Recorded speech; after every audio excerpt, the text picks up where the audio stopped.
Vous voyez cette tour Eiffel? Eh bien, sachez qu'en 2024, elle va changer de couleur. Et attention, ça n'est pas la première fois.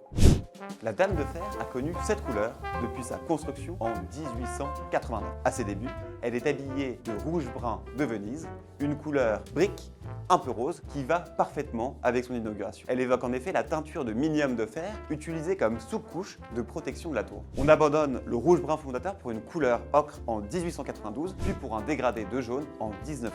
En 1907, une nouvelle campagne de peinture est organisée. Les promoteurs optent alors pour un jaune-brun. C'est un tournant qui délaisse les teintes industrielles pour des couleurs qui se rapprochent de celles des immeubles haussmanniens et de leur façade en pierre de taille. Cette couleur restera pendant 50 ans avant d'être remplacée en 1954 par un jaune-orange, puis par un rouge-brun plus clair que celui des origines.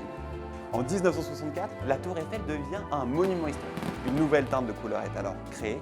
On l'appelle le brun tour Eiffel et c'est cette couleur qui va habiller la tour Eiffel jusqu'à aujourd'hui. Alors pourquoi changer maintenant après 60 ans de même couleur? Eh bien parce que 2024, c'est une date clé.